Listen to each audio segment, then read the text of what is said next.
All men of impact are seekers of solitary places and moments.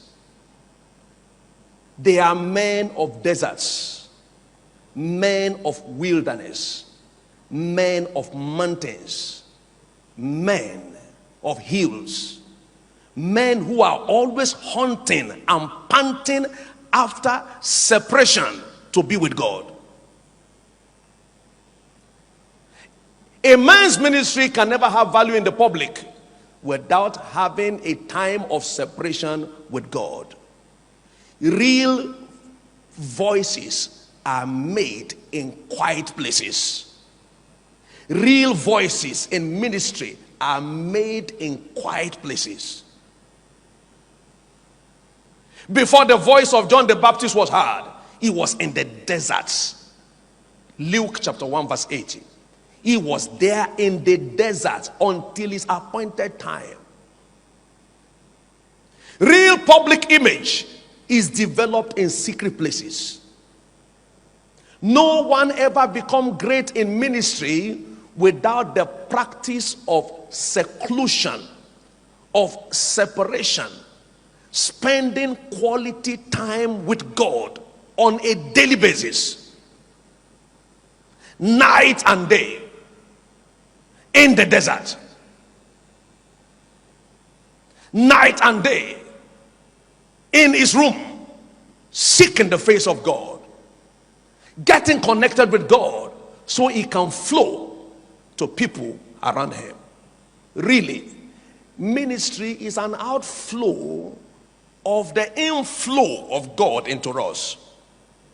You cannot flow out to people what God has not flowed into you. Unfortunately, we get too much in a hurry to flow out to people, instead of waiting for God to fill us up so we can flow out what he has filled us up with to the people around us. As I said earlier, if all you know is to walk with God, you don't know how to preach, you don't know how to do something else, anything you do makes impact on people by reason of the flow of the grace of God in your life. Now look at Moses, for instance. Moses was known as a man connected to Mount Horeb. His first encounter with God was at Mount Horeb. In Exodus chapter 3 verse 1, the Lord appeared unto Moses at Mount Horeb. Get on to chapter 34 from verses 1 to 6.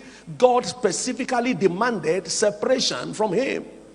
One thing God demands from all of us is separation. God said to him, Moses, get ready. Come to the mountain. Come in the morning. Come up in the morning unto Mount Sinai and present thyself there to me at the top of the mount. And look at the condition God gave. And no man shall come up with thee, neither let any man be seen throughout at the mount, neither let the flocks nor herds feed before the mountain.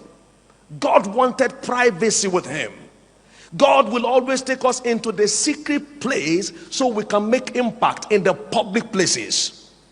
I have never seen any man who made impact in the public who was not before a man in the secret place with God. God said, Moses, you come on here. Stay with me on this mountain. Let no man be there.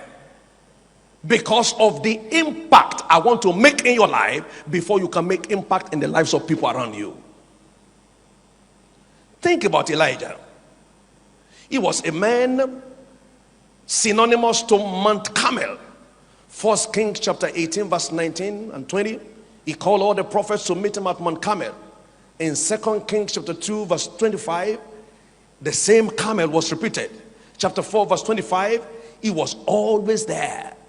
And when he has stayed on the mountain, coming down is coming down with great impact. No minister of the gospel ever sustained impact in ministry if he loses his walk with God. Think about John the Baptist, as I mentioned earlier. He was there in Luke chapter 1 verse 80. He was there on the mountain until the day, he was there in the desert until the day of his showing unto Israel. What is revealed to you at time of separation with God is what determines what you can show to the world.